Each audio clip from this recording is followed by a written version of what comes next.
Hey Robin, this is Sam over in Monroe. Don't mind that. I'm going to make this video for you because I started to type up a Google Doc and inventory is just so tricky that it was going to be like 20 pages. So I'd rather just explain it out loud because there's a lot of things to keep in mind. And I think this will just be a little bit easier to understand in this format. So the first thing I want to cover is kind of what an inventory sheet looks like. I think Chris said y'all have a corporate copy, but I'm going to send you our inventory sheet that our old owner created. That's been really helpful, and I'll show you how to navigate using that. And if you like it, I would highly recommend using it at your store. I've been using it for like 2 years now. So I can't really flip this around, but I guess I'll just edit another clip in. So the thing you need to know about inventory is that there's two sheets, right? So this first sheet is just the plain old inventory sheet. So this has all of your items in the store, the cost per case, how many of each item come in a case, the unit of measure, which I'll talk about in a minute. That's super important.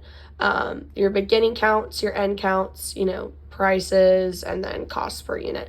So this is just where you're literally going to type in, I have 1,600 dough balls, I have 25 pounds of pasta, blah, blah, blah. That's where you're going to enter in all your values you get each week. And then at the bottom is the second sheet, which is the food cost sheet. So this is where you're going to enter in all of your invoices for the time period that you're collecting inventory, and you're going to update your gross sales for the time period that you're collecting inventory too. And this is where it's going to calculate your cost of goods. So that is just a brief overview of what the two Excel pages look like that you're going to use. And then I would say that there's three main things about taking inventory that are really important to understand. The first is that you have to take inventory either after we're completely closed or before we open at 11, because if you try to take inventory at like 2 p.m., I mean, you could, but it's not going to be pretty accurate because people are still, emptying out trash and using trash bags or doing stock and filling the pass-through and putting things out into production that are going to mess up your inventory values. So I would just recommend doing inventory either at like 10 or 11 at night or at like 8 or 9 in the morning, whichever you feel better about doing. Also, inventory should be taken the same day of the week each time you take it in order to produce like accurate results. So I try to do mine either Sunday night or Monday morning, anytime within that like chunk of time, just to keep it kind of consistent and make it more accurate. And the last thing is that it doesn't really matter like how often you take inventory, but what does matter is you have to compensate for that by your food cost sheet. So what I mean by that is like if I take an inventory, like a weekly inventory, like from Sunday to Sunday, so in a 1 week span, I'm going to type in my invoices for that Sunday to Sunday. So just make sure that your invoices that you're putting in align with the time period that's gone by between your two inventories. I hope that makes sense. So the whole idea of inventory is that I'll actually kind of show you on the paper. So how to read this, right? So right here, our old owner Ross kind of had them like separated by like what they were. So like dessert, meat, produce, there's paper goods and all this stuff down there. And then these are all of your items. And then this is just the case cost. I would recommend going on Sofo maybe like once a month and checking the prices on these and updating them, because sometimes Sofo changes like their case costs on stuff. Just to make sure your cost of goods is accurate. I think I updated mine like a month ago or so. So that just tells you how much it costs to order a case of whatever you're buying. The case size is just how many of whatever we're looking at comes in a case. So a case is just like another fancy way to say a box, obviously. So for example, 120 dough balls come in a case. 24 doughs come in a case of gluten-free crust. And that leads me to the third column, which is measure. And this is so important to inventory. This is what you're going to count by. So for example, we don't count by the case of gluten-free crust. Like if I had 2 boxes, I wouldn't say I have 2 gluten-free crusts. I have 48 times 2 because we're counting by the dough. And so 48 come in a box. So I would have, what is that? 96. So basically just paying attention to this column right here is going to make or break your cost of goods. So make sure you're paying attention to the units that you're counting by. So a lot of things are measured by the pound, and for those you just need to weigh the container that these are in. And then most bags of meat come in a 5-pound bag, so it's just pretty easy to add together. Anything that comes or is measured by the pound, I would just get your scale out and measure, and just make sure you're obviously taking off the weight of the container. And then some other common measurements: romaine is measured by the head, so there's 24 heads in a case. And then what else? Chips are measured by the bag. Any canned goods or things in jars are usually measured either by the can or by the gallon. What else? More pounds. Your milk is measured by gallon or half gallon. These are all measured by like the jar. And then, okay, so this is something too that can be a little bit tricky. Things that are measured like by the tub, or for example, like by the keg for beers, or by the box for soda boxes, because you can't obviously look inside of a soda box and be like, oh, I have 7/10 of a box. So what I usually do is I kind of eyeball these. So for example, like the oregano, I would just say, okay, if I have a full thing of oregano, if it's like this big and it's this full, I'd say I have maybe like 6/10 of a tub. So that's kind of how you'll measure those. You kind of just have to eyeball them. Same thing with the box, with our soda boxes. I just kind of shake them and I see kind of how light they are. If it's still pretty heavy, I would say it's like 0.8, 0.9 of a case. If it's like half empty, I'd say it's a half a case. And if it's almost empty, maybe like 0.2 or 0.1 of a case. Sleeves for cups. Let's see, case for forks, knives, spoons. And yeah, just making sure that you're paying attention to your units is really important in order to get your cost of goods to be right. So that's how you read these 3. So what this is gonna be is the tricky part. So this column right here is the beginning number, will be all the amounts you counted last week for inventory. So let's look at the calendar. Let's say I took inventory on the 13th and now I'm going to take it again on the 20th. So I would come to my sheet and let's say I just took inventory for the 13th. It's going to be on my ending number because let's say this was last week and these are the ending counts that I got for last week. I'm going to need to copy this entire column all the way to the bottom and paste it into last week inventory's totals. And then this column is what I'm going to type in today.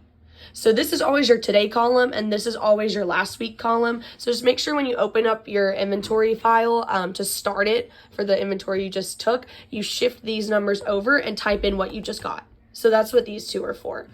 And then this is just cost per unit of measure. And then like your total cost for the week is like how you can see these.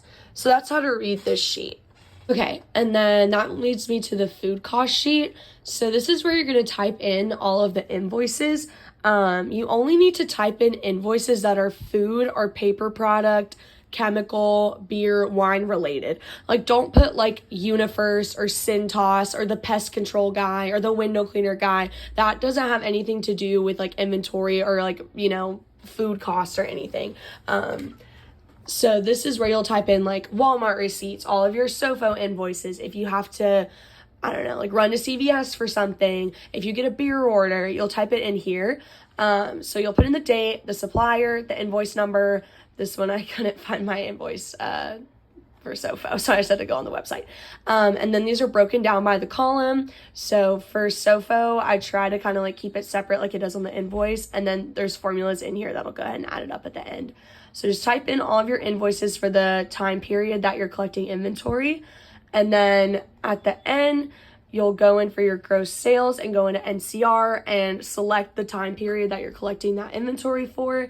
Get the gross sales and type it into here, and that will produce your cost of goods number automatically with like formulas in the Excel sheet.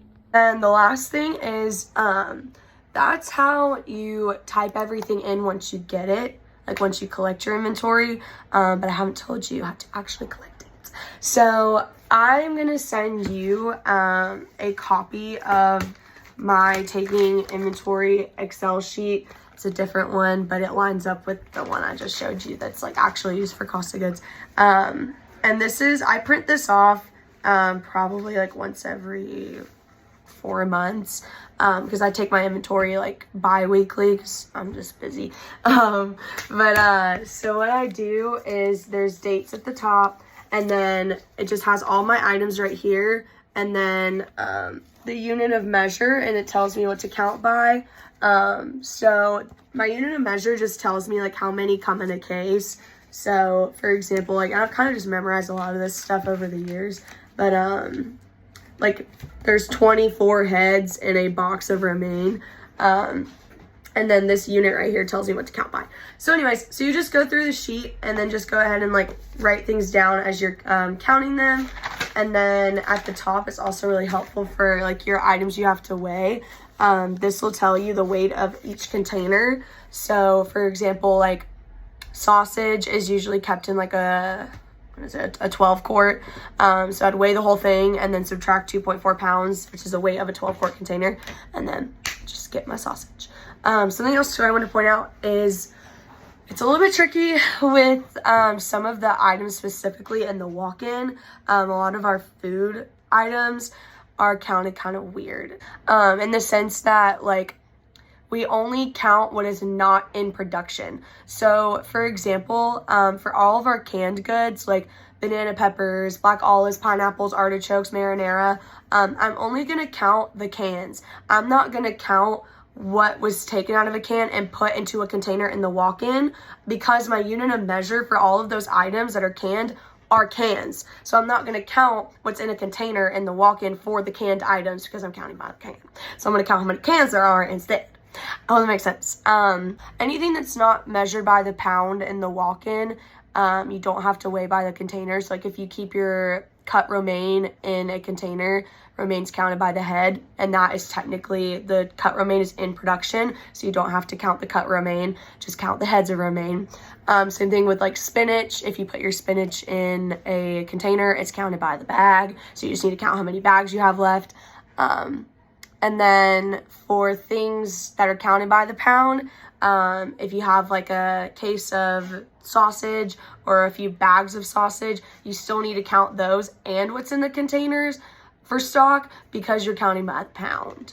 So I hope that makes sense. Anything that is not counted by the pound in the walk-in, you do not have to count the container for. But if it's counted by the pound, you need to weigh the container too. It counts.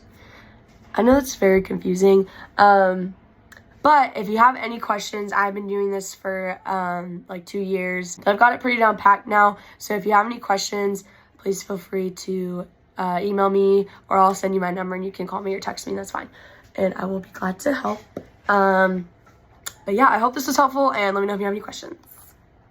I forgot one very important step. How to save it. So once you have ran around the store like a chicken with your head cut off, and you have written down everything on your taking inventory sheet. This is just for like to make your life easier. So you're gonna take these numbers and put them in the computer. So once you've written everything down and you're going to put it in this lovely sheet on the computer, we need to talk about how you're gonna save it, right? So let me flip this thing around. So once everything is filled out, you're going to, let me open it first. That would be helpful. Ew, what is that smudge? Girl, anyways. Okay, so then once you have everything typed in and you are finished collecting your inventory, your food cost sheets filled out, your cost of goods, blah, blah, blah, you're going to hit save as, and then this is the important part. So you're going to use the same inventory sheet every single time you collect it, in the sense that you're not going to pull up a blank template and fill it out. You're going to constantly be using the previous template and then just fill in your values that you got from the day that you're collecting inventory for. So like, for example, I haven't pulled up a blank inventory sheet in 2 years. I just keep using ones that I've already used in the past, because I'm constantly shifting the numbers over to my last week column, typing what I have today, saving it, then the next week, moving the numbers over here, typing what I got today, saving it, blah, blah. So you need to save it for the time period that you're collecting the inventory for. So for example, this one was from February 7th through February 20th. So this column is February 7th. This column is February 20th. All of my invoices are between these two dates, and then just hit save. So then the next time you go to pull it up, let's say I wanted to take it for the 28th of February. So I would move all of my numbers from the 20th over to last week, and then I would type in my numbers from the 28th in this column, and then I would save it as inventory 2.2022 through 2.2822, and then save it. I hope that makes sense.